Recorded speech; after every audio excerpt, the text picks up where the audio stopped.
함께 기도하겠습니다. 살아계신 하나님, 감사드립니다. 50여 년 전에 이곳에 낙현교회 세워주시고 그리스도의 피로 값주고 사신 복된 백성들을 불러주시니 감사드립니다. 주님, 주님의 몸된 교회를 사랑하여 주시고 담임 목사님과 모든 성도들이 은혜 가운데 아름다운 미래를 바라볼 수 있게 하시고 성령의 충만함을 얻어서 우리 모두가 주의 은혜로 충만한 복된 교회 세워갈 수 있도록 인도하여 주시옵소서. 이 시간 온전히 주께서 역사하시며 주께서 도와주시옵소서. 예수님 이름으로 기도합니다. 아멘. 방금 소개받은 것처럼 저는 고려신학대학원에서 목회 상담학을 가르치고 있습니다. 목회 상담학을 제가 전공을 하게 되었던 중요한 이유 중에 하나가 과거에 사역을 하면서 악령에 사로잡힌 한 여자아이를 만났기 때문입니다. 그 아이를 통해서 악령의 모습을 보니까 정말 하나님께서 싫어하시고 심판하시는 그런 존재라는 것을 알 수가 있었습니다. 요즘 시대 무슨 마귀이며 악령이냐 그렇게 생각할 분이 계실지 모르지만 마귀는 여전히 마귀고 또 악령들은 여전히 악령들입니다. 악령을 이길 수 있는 유일한 힘은 예수 그리스도의 이름밖에 없습니다. 예수 그리스도의 이름은 권세 있는 이름이기 때문입니다. 하늘과 땅의 모든 권세를 받으신 분이 부활하신 우리 주님이시기 때문이지요. 악령을 가까이에서 접해보았던 기독교 정신과 의사였던 스캇 팩이라고 하는 사람은 마귀에게는 자기애적 성격 장애가 있다라고 했습니다. 자기애적 성격 장애를 쉽게 말하면 왕자병이고 공주병입니다. 자기가 세상에서 제일 잘난 줄 압니다. 거기에다가 반사회적 성격 장애도 가진 것 같습니다. 상대방의 약점을 잘 알고 경멸하고 참소하면서 심지어 예수를 믿는 사람이라 하더라도 그 폐부를 깊숙하게 찌르는 그런 참소와 정죄를 일삼는 것이 마귀입니다. 지금도 여전히 강력한 권세를 가지고 믿는 사람들을 흔들고 믿음의 사람들을 힘들게 하는 것이 마귀입니다. 마귀의 성격을 보면 강압적입니다. 왜냐하면 어떤 계기로든지 사람의 마음과 몸을 멸망시키려고 온갖 힘을 다 동원을 하기 때문이죠. 발성기관을 장악해서 자신의 흉악한 목소리를 내기도 하고 하나님을 원망하고 인간을 위협하고 충동질하고 물에 불에 몸을 던지려고 하는 것, 그리고 궁극적으로는 지옥에 끌고 가려고 하는 것이 마귀의 전략입니다. 하지만 예수님을 믿고 예배하는 저와 여러분 속에는 이런 악령의 역사가 아니라 성령께서 함께 하시고 역사하시는 줄 믿습니다. 거룩하신 성령님은 인격적이시고 마귀와 대조적으로 온유하신 분이십니다. 우리 개개인의 인격을 존중하시고 그리고 잠식하거나 흡수하려고 하지 않습니다. 로마서 8장 16절 말씀을 보시면 성령이 친히 우리의 영과 더불어 우리가 하나님의 자녀인 것을 증언하시나니. 저나 여러분에게는 육체가 있지만 이 육체 안에는 영이 함께 있습니다. 마귀는 이 영을 업신여기고 잠식하려고 하지만 성령님께서는 이 영을 지극히 존중하십니다. 그래서 성령은 친히 우리의 영과 더불어 우리가 하나님의 자녀인 것을 증언하시나니. 여러분, 예수님을 하나님의 아들이라 믿으시지요? 아멘. 그리고 예수님이 여러분의 죄를 위하여 죽으셔서 여러분이 믿기만 하면 구원받은 거 여러분 믿으시죠? 아멘. 그것을 믿게 하시고 아멘하게 하시는 분이 누구실까요? 성령님이십니다. 성령님께서 여러분에게 이 아멘의 응답을 하게 하실 때, 야, 너 비켜, 내가 할게 하면서 혼자서 독주하시는 것이 아니라 우리의 영을 감동하시면서, 강압이 아니라 감동하시면서 우리가 하나님의 자녀인 것을 증언하시는 겁니다. 주일날 아침이 되었습니다. 일주일 생활로 피곤하시고 힘드시죠. 하지만 자리를 박차고 일어나서 씻고 준비해서 교회 가서 예배해야지. 그 마음을 누가 주시겠습니까? 성령께서 주시는 거예요.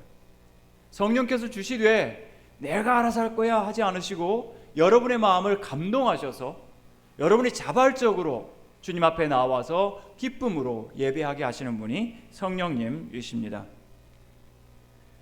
예수님께서는 이 땅에 오셔서 우리 대신 완전한 순종의 삶을 사셨지요. 그리고 예수님께서는 십자가 위에서 우리 모두가 죽어야 할, 정말 죄인이 겪어야 할 지옥의 죽음을 겪으셨습니다. 왜냐하면 하나님께서 그를 버리셨기 때문이죠. 우리 대신 의로운 삶을 사시고 우리 대신 십자가에 죽으신 그 예수님을 믿기만 하면 하나님께서는 우리 한 사람 한 사람을 보시고 너는 의롭다 하시되, 만약 오늘 저녁에 우리가 천국에 간다 하더라도 우리 하나님께서는 우리를 보시면서 너는 내 아들 예수만큼 의롭구나 인정하시는 줄 믿습니다. 여러분, 우리에게는 아름다움이 없고 정결함이 없습니다. 그래서 우리가 시편 51편 아까 우리가 들은 것처럼 우리 속에 정한 마음을 창조하시고 정하고 의로운 마음은 없는 것을 잊게 해야 되는 창조의 역사가 필요합니다. 예수님 통해서 우리 속에 정한 마음, 의로운 마음이 만들어진 거예요. 그렇다면 너는 정하다, 의롭다함을 받았다 이렇게 하면 됐지 왜 우리를 하나님의 자녀라고 말씀하실까요? 왜냐하면 하나님께서 어마어마한 영광스러운 천국을 준비하셨는데 그 천국의 영광스러운 유산을 누구한테 주실까요? 여러분, 상속하실 때 실력 있고 멋진 사람에게 주십니까? 자녀들에게 주십니까? 자녀들에게 주시죠. 왜냐하면 상속이라고 하는 것은 부모 자녀 관계 속에서 이루어지기 때문이죠. 영광스럽고 아름다운 그 말로 닿을 수 없는 천국을 하나님께서 상속하실 때 누구한테 주시려고요? 그 자녀에게 주시려고 하나님께서는 우리를 입양하시고 자녀 삼아 주신 겁니다. 원래 예수님밖에는 하나님의 아들이 없는데 예수님을 믿는 모든 자들을 깨끗하게 하실 뿐만 아니라 우리를 하나님의 자녀로 삼아 주셨다. 그래서 로마서 8장 17절 말씀 혹시 앞에 뜨면 같이 한번 읽었으면 좋겠습니다. 같이 읽겠습니다. 시작. 자녀이면 곧 하나님의 상속자요 그리스도와 함께한 상속자니. 아멘.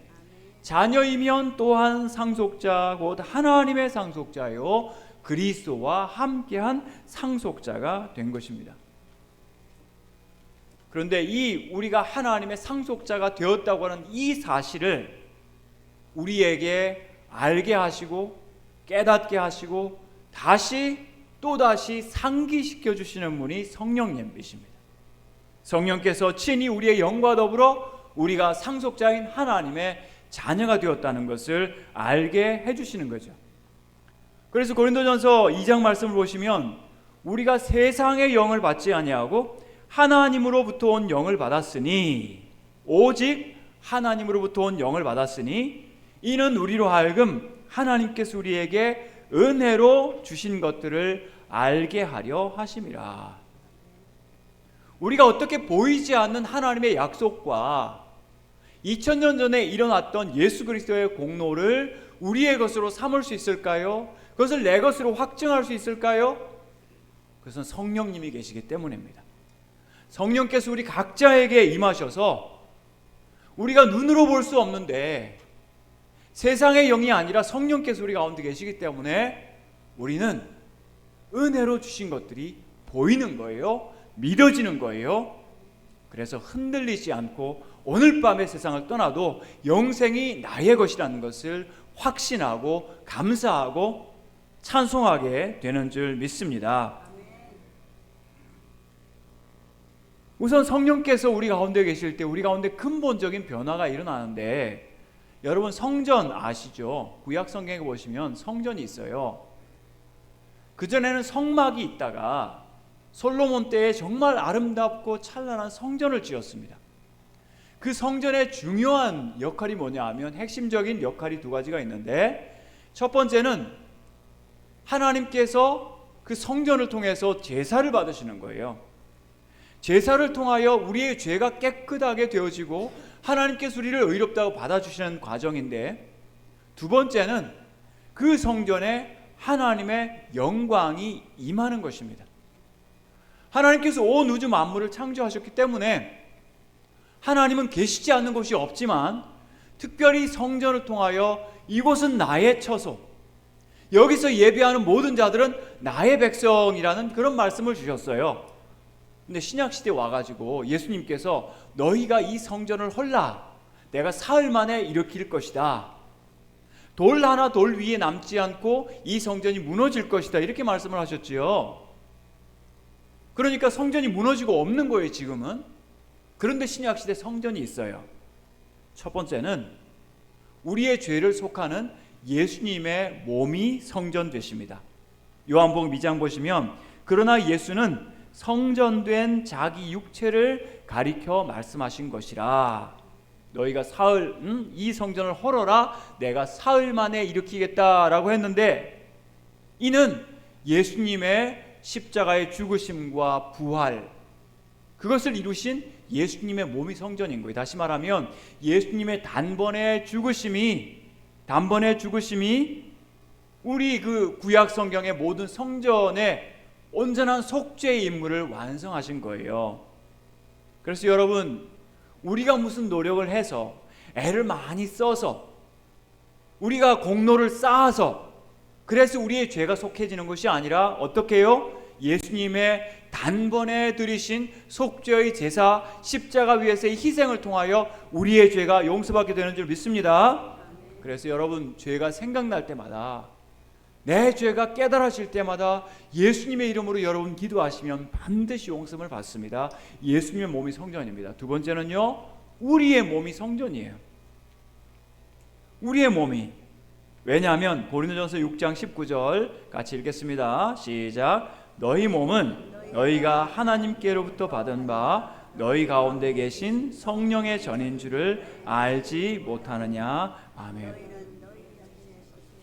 아멘. 너희는 너희 자신의 것이 아니라. 여러분의 몸은요, 이 세상에 태어나서 자라고 성장하고, 그리고 나이가 들고 약해지고 병들지만, 그러나 변함없는 것은 여러분 안에 성령님이 계시면 여러분은 하나님께서 거주하시는 거룩한 성전인 줄 믿습니다. 여러분의 몸이 성전입니다. 여러분의 몸은 특별합니다. 왜냐하면 여러분 각자의 몸은 성령께서, 하나님의 거룩하신 성령께서 거주하시는 성전 되기 때문입니다. 그래서 여러분이 어디로 가시거나 성령님은 함께 동행하시고 하나님은 임마누엘로 함께 계시고, 여러분의 몸은 하나님이 거주하시는 하나님의 거룩한 모바일 성전인 거예요. 그래서 여러분 예루살렘 가실 필요가 없어요. 여러분이 계신 그곳이 하나님의 임재하시는 성전이기 때문입니다. 그렇다면 우리가 함부로 죄 짓는 곳에 가지 않겠죠? 악인들의 자리에 가지 않겠죠? 왜냐하면 우리는 성전이기 때문에 그렇습니다.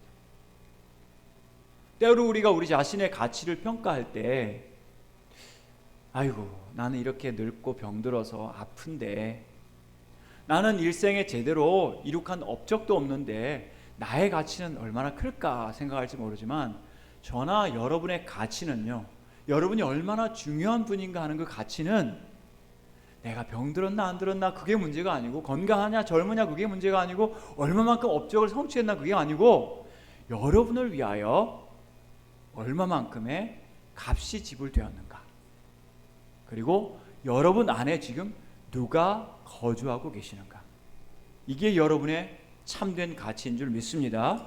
여러분 위하여 얼마만큼의 값이 지불되었습니까? 죄 없으신 하나님의 아들 예수 그리스도의 생명의 값이 지불되었습니다. 거룩하신 성령님이 여러분 가운데 거주하고 계십니다. 여러분 조금 어깨에 힘이 들어가도 괜찮습니다. 목에 힘 좀 주셔도 괜찮습니다.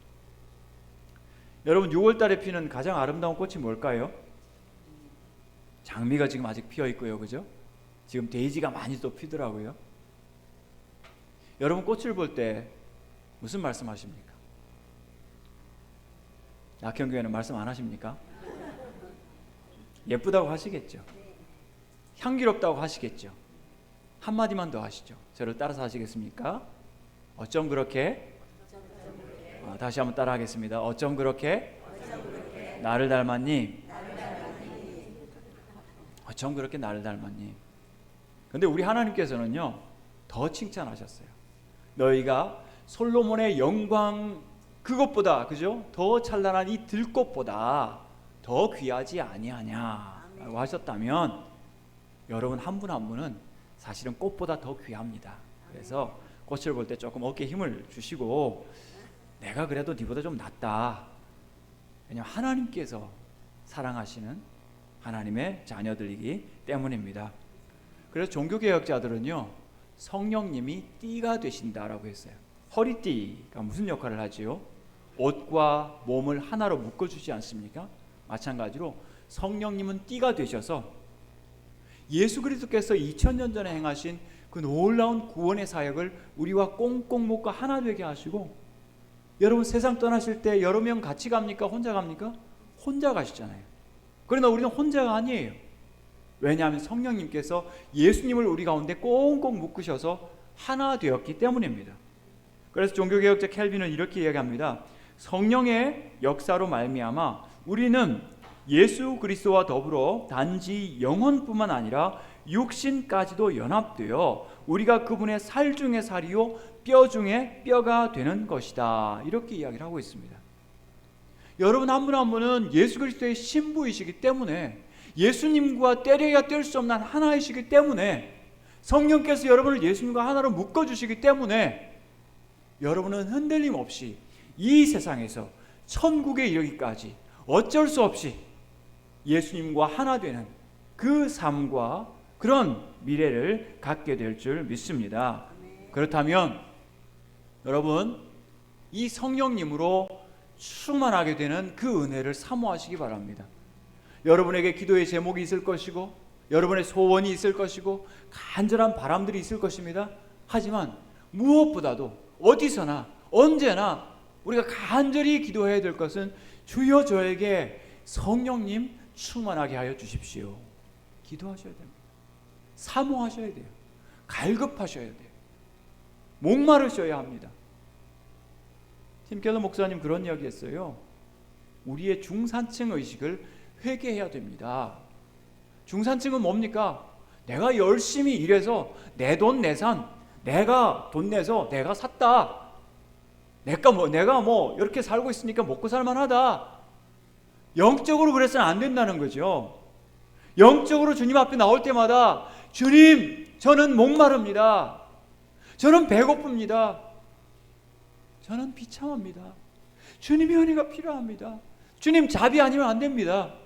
이 마음가짐 가져야 하는데, 특별히 성령에 대하여, 얼마 전에 성령 강림 주간이었는데요, 성령님이 오시기를 간절히 사모하고 그 성령님으로 가득히 채워져서 이 세상의 모든 어려움들, 인간관계의 어려움들, 가족의 어려움들, 이 세상의 고통과 아픔들, 질병들, 모든 것들을 성령 안에서 맞이하고 감당해 갈 수 있도록 사모하는 사랑하는 성도들 되시기를 축복합니다. 그 성령님을 주님께서 약속을 하시면서 요한복음에서 세 가지 메타포 은유법을 말씀을 하셨어요. 성령은 이런 분이시다, 보혜사 성령님은 이런 분이시다 소개를 하고 계시는데요, 첫 번째가 물이고요, 두 번째가 숨이고요, 세 번째가 바람입니다. 물과 숨과 바람, 이 비유를 가지고 예수님께서 성령을 받으라, 성령을 기다리라, 성령을 충만히 받으라 말씀하셨습니다. 첫 번째 뭐라고 했죠? 성령님은 물처럼. 오늘 본문 말씀의 37절 말씀을 같이 읽도록 하겠습니다. 누구든지 목마르거든 내게로 와서 마시라. 나를 믿는 자는 성령의 이름과 같이 그 배에서 생수의 강이 흘러나리라. 아멘. 예수님께서 초막절이라고 하는 절기 명절에 이 말씀을 백성들에게 외치셨습니다. 누구든지 목마르거든 내게로 와서 마시라, 이렇게 말씀을 하신 거죠. 이 초막절이라고 하는 것은 유대인들이 지금도 지키고 있는 명절입니다. 그래서 초막절이 되면 여러분 예루살렘이나 유대에 가시면은, 이스라엘 가시면 베란다가 굉장히 넓은 걸 보실 거예요. 그 베란다에서 이 종려나무 가지를 이렇게 위에다 걸쳐놓고 그 베란다에서 시간을 지내면서 요즘은 초막절을 지내는데, 광야의 이스라엘 자손들이 목마르지 않았습니까? 고통스럽지 않았습니까? 그 절기를 기억하면서 하나님께서 주시는, 공급하시는 물을 생각하는 절기가 이 초막절입니다. 그래서 과거에는 제사장들과 백성들이 줄을 지어서 그 성전에서 출발해서 실로암 시내까지 내려가서 거기에서 물을 길어가지고 와서 성전의 여러 기구들에게 뿌리는 절기가 이 초막절. 그래서 초막절은 물의 절기였습니다. 물의 축제일이었죠. 우리 주님께서 누구든지 목마르거든 이라고 했을 때 매튜 헨리는 이야기하기를, 여기서 목마름이라고 하는 것은 다른 무엇으로 대신 만족할 수 없는 영적인 갈망을 이야기한다. 여러분, 우리나라가 참 잘 사는 나라가 되었지요. 참 우리 부모님들의 정말 피땀 흘린 희생과 수고 덕분에 이 나라가 참 잘 사는 나라가 되었어요. 경제적으로 너무나 여유 있고, 그리고 또 교육도 많이 받은 수준 있는 나라가 되었습니다. 근데 이런 좋은 나라가 되었는데 하루에 30명에서 40명이나 되는 사람들이 스스로 목숨을 끊어요. 코로나가 한창일 때 2021년도에 한 해 코로나로 사망한 사람은 5,000명이었는데요. 우울증 때문에 돌아가신 분들은 13,000명이었어요. 어마어마하죠. 왜 그럴까요? 먹을 것 있는데, 마실 것 있는데 왜 그럴까요? 영적인 갈망. 이 영적인 갈망을 채울 수 없기 때문입니다. 이런 사람들을 가리켜서 주님께서 누구든지 목마르거든 내게로 와서, 예수님한테 와서 마시라. 그러면서 39절에서 이는 그를 믿는 자들이 받을 성령을 가리켜 말씀하신 것이라. 여러분, 물이라고 하는 것은 우리 존재의 가장 기초적인 그런 우리 구성 요소입니다. 우리 몸의 한 60%가 물이라고 그렇게 말하지 않습니까? 하루라도 만약 물을 마시지 않는다면 여러분 굉장히 큰 고통을 받으시겠죠. 물이 없는 곳 어딜까요? 지옥입니다. 지옥은요, 손가락 끝에서 찍어서 혀끝을 시원하게 하는 물 한 방울의 은총이 거절당하는 곳입니다. 여러분, 한강 가면 시원하지 않습니까? 그 보기만 해도 어마어마한 물이 있으니까 장관 아닙니까? 근데 그 물은 우리 몸을 구성하고 있어서 조금이라도 목이 마르면 우리는 물을 마셔야 합니다. 여러분이 만약 오랜 시간 수술을 하고 나시면 입이 바싹 타고 마르지 않습니까? 이 마른 입에 얼마만큼의 물이 있으면 생기가 돌까요? 한 방울입니다.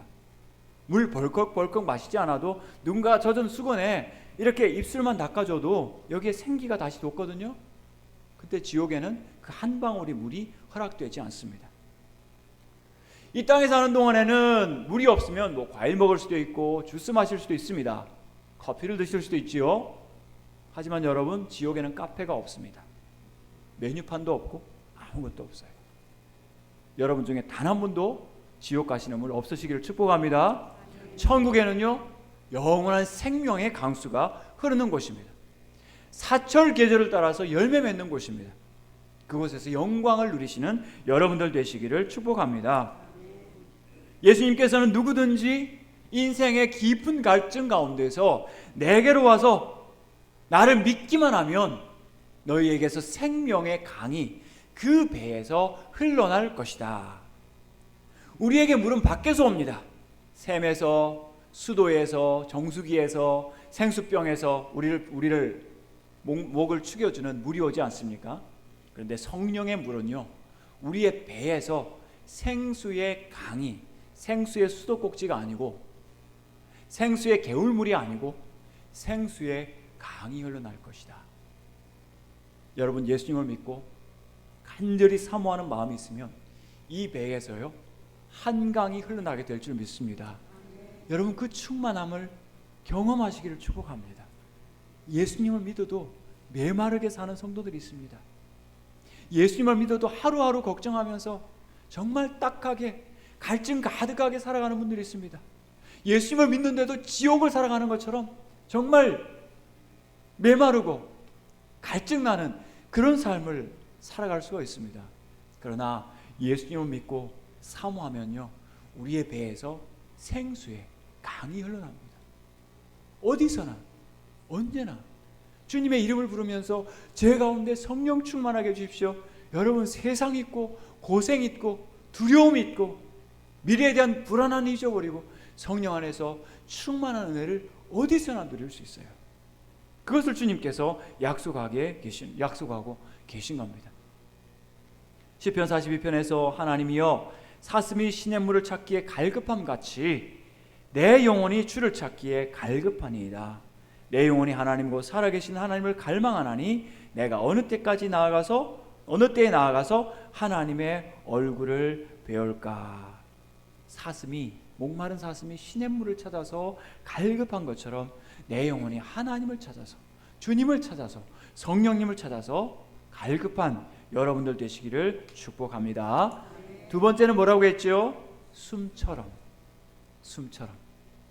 요한복음 20장 21절 말씀을 같이 우리가 읽도록 하겠습니다. 시작. 예수께서 아버지께서 나를 보내신 것 같이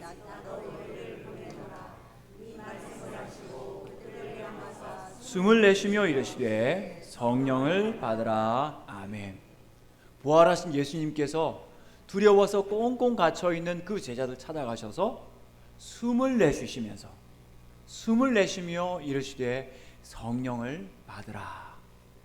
여기서 숨이라고 하는 것은, 숨을 내쉰다고 하는 것은 여러분 창세기 2장에서 하나님께서 인간을 흙으로 빚어 놓으시고 거기에 생기를 불어 넣으시는 그 장면을 우리한테 이야기해 줍니다. 헬라어로 같은 언어가 사용이 되고 있습니다. 여러분, 아무리 아름답고 멋이 있어도 숨을 안 쉬면 죽은 사람이죠. 죽은 사람, 정말 가까운 가족 아니면 가까이 하기 힘듭니다. 보기도 어렵죠. 한 번은 그 텔레비전을 보는데 아프리카 어떤 부족의 장례식을 이렇게 보여주는 거예요. 어떤 그 10대 아마 청소년 남자아이가 죽었는데 거긴 장례 예식이 죽고 나서 이 정장을 이렇게 입히고 나비 넥타이를 하고 의자에 앉혀놓고요, 친구들과 동네 사람들이 노래하면서 춤을 추면서 그 시신을 한 바퀴씩 이렇게 도는 거예요. 그러다가 우연히 그 시신을 이렇게 화면에 비추는데요, 보고 있는 제가 조금 오싹했습니다. 왜냐하면 숨이 끊어진 사람을 화면으로도 보기가 힘들었기 때문이죠. 죄를 지은 우리는 죄의 싹은 사망이요 하셨던 그 말씀처럼 이 세상에서 정말 영적으로 숨이 끊어진 그런 사람과 같았습니다. 그런데 예수님께서는 숨을 내쉬시면서 너희가 성령을 받으라. 성령을 받을 때 우리 가운데 생기가 돋아나고, 에스겔 골짜기에서 아주 마른 뼈들이 가득했을 때 그 뼈들을 향하여 선지자가 생기야 사방에서 와서 이 죽음을 당한 자에게 불어서 살아나게 하라 라고 명령을 했을 때 지극히 큰 군대가 되었습니다. 마치 우리가 숨을 쉴 때 우리의 몸이 다시 생기를 얻는 것처럼 우리 각자가 성령을 호흡하게 되면 우리의 가장 깊은 곳에서 성령께서 우리에게 새로운 생명을 일으키시는 줄 믿습니다. 어떤 사람이 이야기하기를 호감 주는 사람 되려고 하지 말고 새 사람 되십시오. 여러분, 새 사람은 어떻게 됩니까? 물과 성령으로 거듭나야 새 사람이 됩니다. 성령께서 역사하실 때 우리는 예수님을 믿고 새 사람 되는 줄 믿습니다. 그 새 사람이 호흡하기 시작할 때 우리 속에 하나님의 자녀로서의 새로운 신분과 새로운 삶을 살게 될 줄 믿습니다. 마지막 세 번째 뭐라고 했죠? 바람처럼. 요한복음 3장 8절 읽겠습니다. 시작. 바람이 임의로 불매 어디로 와서 어디로 가는지 알지 못하나니 성령으로 난 사람도 다 그러하니라. 아멘. 제 뒤에 지금 선풍기 바람이 불고 있습니다. 바람이 부니까 참 시원하네요. 바람은 보이지 않습니다. 하지만 바람이 불면 영향이 나타나죠. 나뭇잎이 흔들리고 여러 가지 것들이 움직이게 되는 거죠. 어거스틴이라는 사람은 이 말씀을 주석을 하면서 성령께서 바람처럼 그 뜻대로 불어가셔서 하나님의 놀라운 일들을 이루신다 하고 이야기합니다. 사도행전 2장 보시면 호련히 하늘로부터 급하고 강한 바람 같은 소리가 있었고 그들이 앉은 온 집에 가득하며 그들이 다 성령의 충만함을 받고 성령의 말하게 하심을 따라 다른 언어들로 말하기를 시작하니라 이렇게 말씀하고 있습니다. 자, 물은 우리가 마심으로써 우리 몸에 흡수되죠. 호흡을 함으로써 산소가 우리 피 가운데 전달됩니다. 바람은 우리 위에서 우리 바깥에서 불어옴으로 우리에게 영향을 주고 변화를 일으킵니다. 우리의 삶의 근본적인 변화를 일으키는 것은 바깥에서 옵니다. 어떤 사람들은 우리가 명상하고 우리가 요가를 하면 우리 가운데 변화가 일어난다고 이야기하는데 전혀 그렇지 않습니다. 우리의 근본적인 변화는 오직 성령님으로부터 옵니다. 보이지 않는 성령께서 우리 안에서 우리 밖에서 바람처럼 역사하실 때 우리 가운데 참된 변화가 나타나게 되는 거죠. 유대인 교회, 예루살렘 교회에서 어떤 변화가 있었습니까? 이 예루살렘 교회에서 바람과 같은 성령님께서 임하셨을 때에 성령께서 그들에게 은혜를 주시고 회개하게 하셨을 뿐만 아니라 그들이 심지어 자신의 소유, 자신의 재산까지도 한 사람도 자기 것이라고 말하는 사람이 없었습니다. 여러분, 목숨 다음으로 우리에게 강한 집착이 있는 것이 재산과 소유에 대한 것입니다.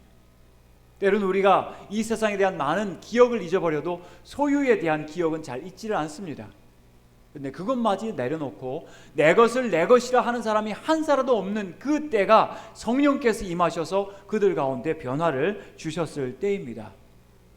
우리는 그런 나라를 이 세상에는 다시 볼 수 있을까 할 정도로 잘 알지 못하지만 만약 여러분께서 여러분에게 주신 놀라운 선물들을 귀한 일들 위하여 귀한 이유를 위하여 내어놓으신다면 그것은 순전히 성령께서 여러분을 감동하신 증거인 줄 믿습니다.